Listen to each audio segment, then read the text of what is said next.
Okay. Thank you. James Weeks. He was a Bay Area painter. This is from 1981. I've told you many times that at Iowa, when I was in grad school, we had a group of people that came there to study from the Bay Area. And they talked about James Weeks and all these other, I think everyone knows about Diebenkorn, but he was one of them. There are quite a few others like James Weeks who we looked at a lot and talked about. And I know that you're landscape painters. I'm going to try to change that. But in the meantime, I'm going to show you some really fresh examples of landscape painting. And here's one, James Weeks. And here's another, and this woman I've shown you before, her name's Kathleen Robbins. All the names are in the email. And I just really think she's doing very fresh painterly landscapes. She's in Maine. And she's really worth looking at. I think since so many of you paint the landscape, you'll benefit from looking up her work. That's And I beautiful, really like Charles. this one. Pardon me? I just said that was beautiful. It is beautiful. Yeah. That's why I was drawn to it. And I was surprised that it's painted by Gustav Klimt. You know, the Klimt? No? Painted The Kiss. Yes, I know him. Okay.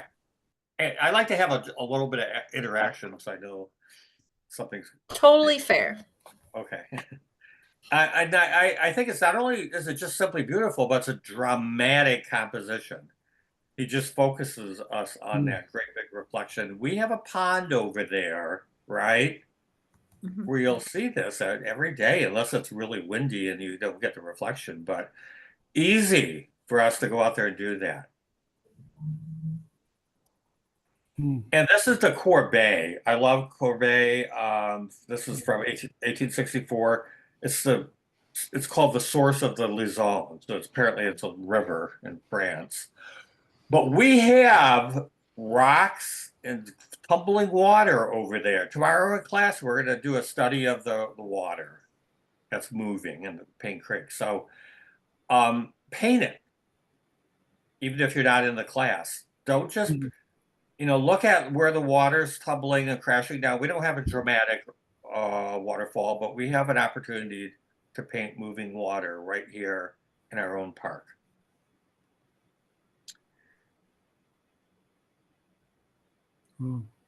Isn't this beautiful? Yeah. Fall painting, landscape, what's not to like about it, but what's different about it? The perspective.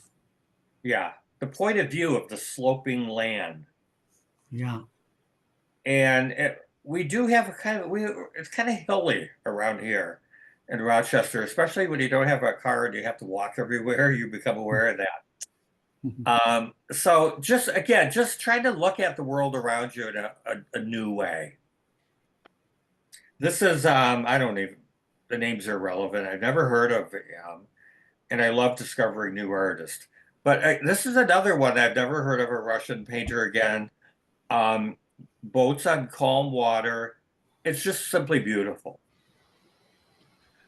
Now, there's nothing wrong with doing conventional subject matter and a fairly conventional approach if you could do something with it. And I think he does that here. The color is so beautiful and the handling of the paint that I don't care if it's a cliche. He gets beyond that. Yeah. Yeah. Now, how many of you know Max Ernst? I've heard the name, but the what? A little bit? I do. yeah, a little bit. Yeah.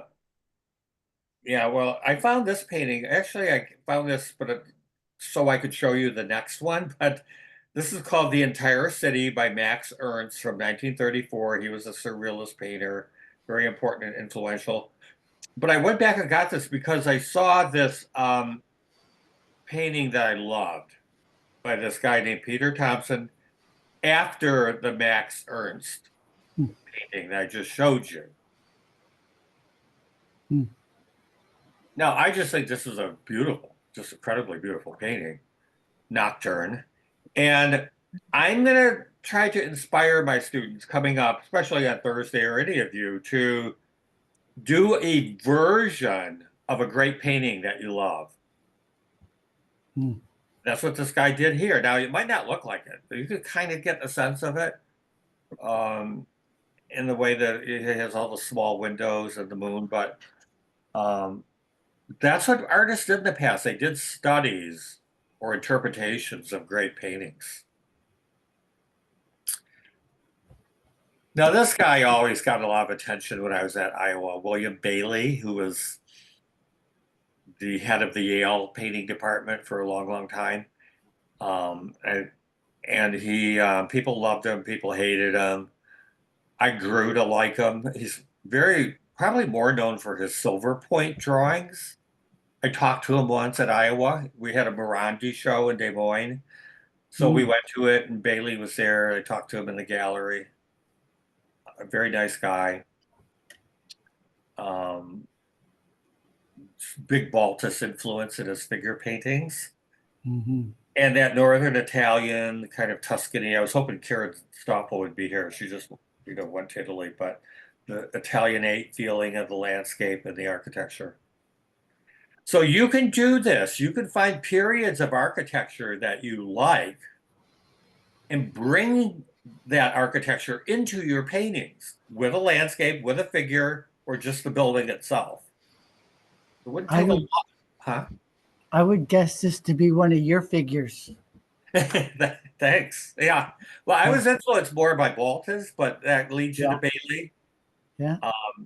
So you're right. And Leonard Anderson was another big influence. Yeah, nice. That makes a lot of sense. Yeah.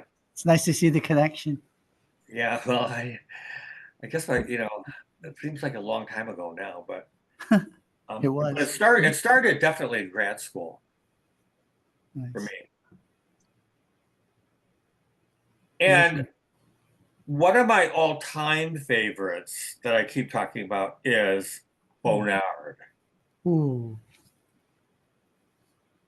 And I thought you'd like this. So many of you, I wish Sigrid was here, and some of the others that you're always, people like to animals. They like to paint animals, and so did the great artists. I've never seen this Bonnard. I did not either. When I came across this the other night, first time. It's crazy. Yeah. They have a strange relationship, the curvature of the figure and the curvature of the chair and the dog, don't they? Yeah. Like both these. What is Sweet. going on with that shape in the back? Is that created from light, do you think? That's what it looks like. Oh, it's gorgeous, isn't it? Yeah. It's like pearlescent or something. Yeah. Yeah. He's a master. Yeah. Yeah. And there's no real detail. He's not trying to make it look like a photograph or anything. It's just feeling the light, mostly the light and the color, and then this unusual subject matter. Gorgeous. Now, this is something that an artist, Chris Berger, whom I'd never heard of before, but having this constructivist approach to ordinary subject matter, like apparently they're on a dock and they're loading things off a van. They're working. We see these kind of scenes around us all the time. But how many people think they might make an interesting painting? And it does. The color, the shape, the sense of movement among the shapes and within the color. Just a very, I just think it's a very cool painting. I feel like this is a very hard subject matter to make very interesting. Yeah, And yeah, it is very successful. yeah. Yeah, often when we go for the things that we don't think would make a good painting, that's where something can really come out for us. Now, this is this Japanese painter I've been following on Instagram for a while, and I really like his work. And he's called the Hiroki Painter. And this is very small, 7 by 5 inches, but unusual cropping and dramatic spaces. The lower half, more than the lower half of the painting, it's just that those bluish gray brush strokes. Then we get half of the lower half of the figure with that streaming light across the road. And it's curious how he brings the light, the light on the left comes and hits his tennis shoe that's on the flat in the ground. Then you see how that shadow jumps up a little bit Yeah. and continues? Do you know what I'm talking about? Or no? Look at his right foot on the ground. Yeah. Yes? No? Yeah. All right. Yes. Yeah. Look at the shadow on the right, the line where it meets the shoe. Then look at the shadow on the left where the line meets the bottom of the shoe. Oh, yeah. You see that jog? Mhm. Mhm. Yeah. Painters Mhm. do that when they're really looking at they're painting, whether it's in the subject or not, Beautiful. right? Nuance. Okay, you'll never guess. I would have never guessed. Who do you think? Sergeant. Who? Sergeant. That's a good guess. It's Hopper. Ah, that makes sense. Yeah, just painted the stairs. Go figure. When you're a And master. it's what? When you're a master, you can make the mundane. Yeah, yeah. Mhm. And just that, I think really it's an abstract painting, or it manages to be both. Mm. And because I just get interested in the intricacies of the triangular shapes, the great big ones and the small ones. We see the edges of the steps on the left and the overall angularity of it. Now, this guy I've showed you before, and I'm challenging one of you. I know someone could do this.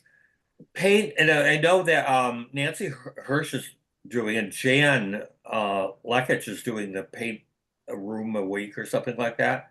Mhm. Oh, yeah. Room portrait. Yeah, yeah. Huh? Now, this guy, Richard Claremont, I think he's in California, or no, this is called Sydney Interior. So, um, it's he's doing these beautiful paintings of interior spaces, probably where he lives. I'm assuming, with a view out the windows, lots of window space and streaming sunlight. Mhm. Try it. Just try it. I've done it. Bernard did a lot of them. Bernard, yeah, yeah. Yeah. And this is a woman I've not met her, but she's a friend of, if you remember, my friend Deborah Kirkland in California. She joined us once. Mhm. And this woman's name is Eleanor K. Ray. I follow her on Instagram. Mm. And it's just a small painting from 2024. Diebenkorn influence. You can see that, right, Patrick? Yeah. And just color, light, and shape. It's just beautiful. Really beautiful. And we all live in a house with doors. It's going to get cold soon, so you better hurry up and do yours. Another door window that I thought is Hopper again, and I thought it went well with the previous composition, rectangular composition, primarily with angles and subject matter. Very muted palette. This is from the outside looking into the Yeah, house. yeah. Because it's dark, the interior's dark, and you can see how the the framing on the window is on the outside. Yeah. Uh, Yeah, he's outside looking in, or looking at, I would say. Yeah. He's looking at or looking at, right. the building, the forms of the building, and making a composition out of them. I don't think he's emotionally moved by curtains. I don't think that's what the painting is about.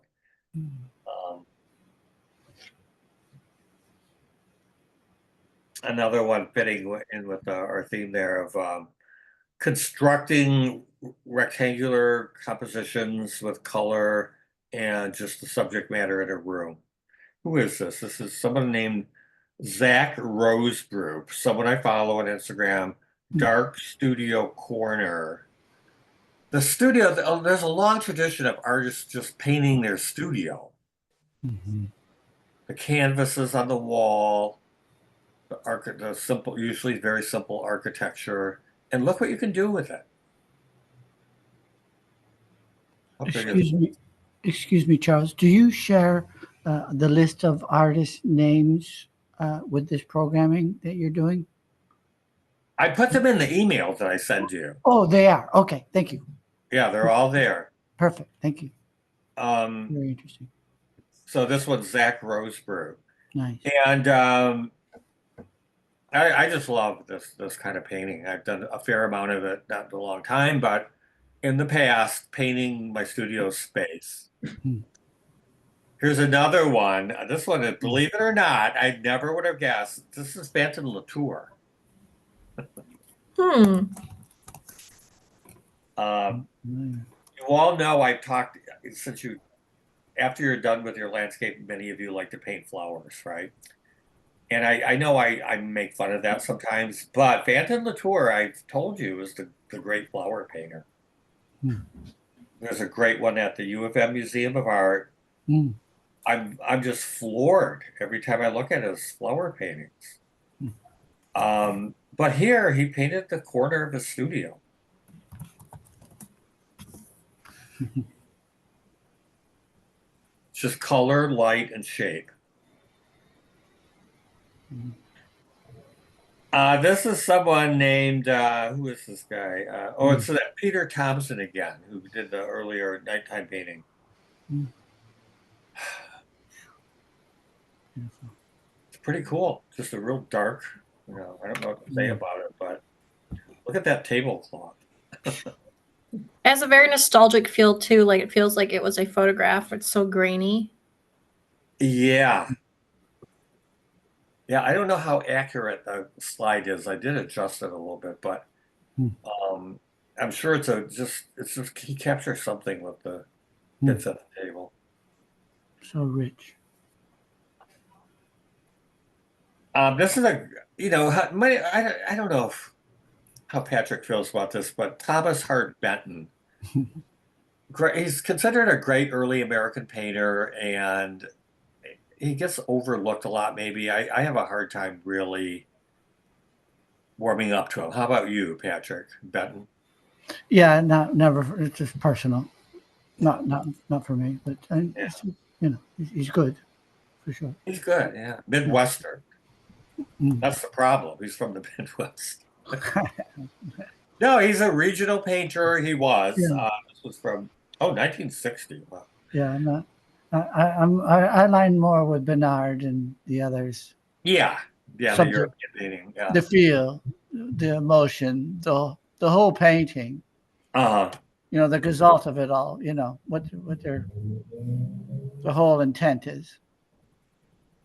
That's what captures me. Mm-hmm. Yeah, definitely.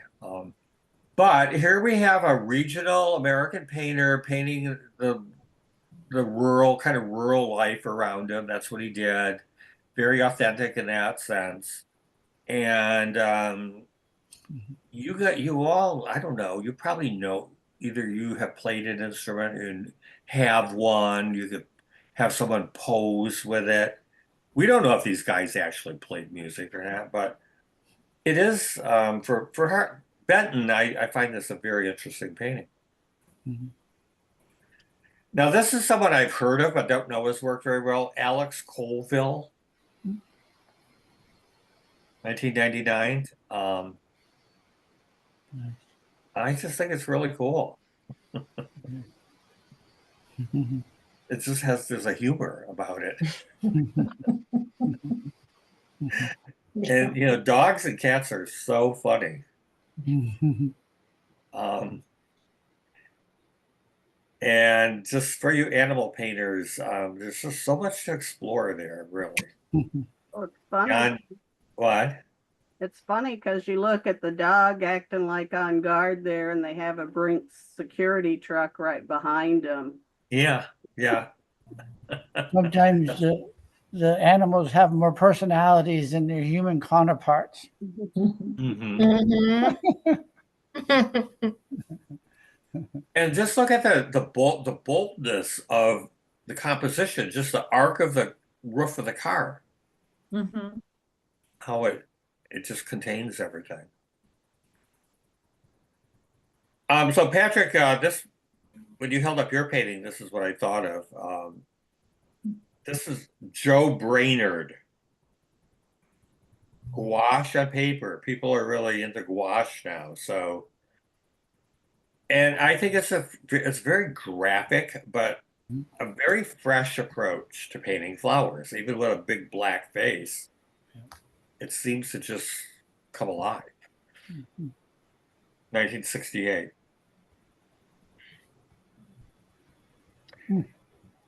Now, Marsden Hartley is another one of those American painters that I'm really growing to like. And he's just really, I guess, predominantly an abstract painter. But let's see, this is from 1916, so he's an early American modernist. And I love the color, the Art Deco color. I'm into Art Deco now because I'm doing all these paintings where the interior setting is from the 30s. I'm watching movies from that time and adapting or adopting a lot of it for the paintings. And this also reminds me of that candy that used to be popular in the 50s. Do you remember that? Wait. It's My like daughter says it's a woman's face. a Actually. woman's face. Yeah, Mhm. well, it could be, yeah. All right, now I'm thinking about that candy. It's a Is square. it like Is a it wrapper? Neapolitan candy? Neapolitan, yeah, Neapolitan. Actually. Oh, there you go. All right, just a couple more here. Another. Now I'm going to show you the self-portraits. This is the first one from this Swedish painter that I'd never heard of. From the last like 100 years ago, Ellen Trotzig self-portrait. Beautiful. Very muted palette, but very rich.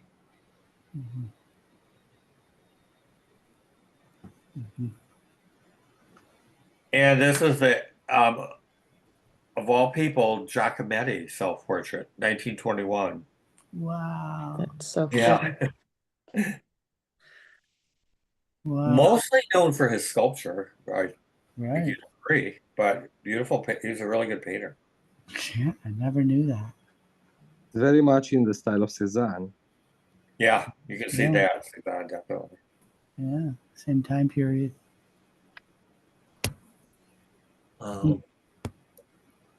And here is the woman. And Emmanuel, what were you saying about this painting earlier? The stick that she's holding in the left hand to support Yeah. her arm. Yeah. Mhm. How many of you have used that lately? I haven't seen have. that. You have? Yeah. Yes, I Excellent. have. I have one. I haven't seen use- that in a long time. Yeah, I definitely It's use one. called a mall stick, isn't it? Mall stick, Called yeah. a mall stick, right? Yeah, I actually bought one with the padded ball on the end because I thought it was so cool. And I do use it a lot. You paid all that they're money? more. I Does think they're what? more useful on larger canvases. Yeah. Well, And I've that's, been- yeah, they had the padded ball because when you had a large canvas, you would rest the ball on the canvas Mhm. Mm-hmm. instead of just the stick. Right. I bought the cheap one. Yeah. Metal. I found a twig in the backyard. No. Well, Sigrid said she uses a cane. That'll work. Yeah. A little heavy though. Yeah. I bet that one you have is nice, Charles. Yeah, it's right over there. I love You it. deserve it. Okay, and here is again the young man as Dorian Gray. And you could have fun with your self-portrait too. And I wonder if his socks were really rad or if he just put them in there. And it is funny, you see these self-portrait artists painting at the easel self-portraits from the past, and they were always dressed up in a suit. Who does that now? I mean, if you're gonna make a self-portrait of yourself, you might as well dress up. Yeah, but you don't want to get paint on it. Well, they don't have to see the paint. You can just kind of fix that on the canvas. Put an apron on. Apron, yeah. I know it's probably maybe not an appropriate comment, but I do like Norman Rockwell's self-portrait when he's Oh, yeah. leaning out, like you see him leaning out around his canvas. So you're really looking at the back of his easel in the portrait, or you know Yeah. what I mean. I'm trying to I know. say. And this does remind me of that Rockwell painting too. Yeah.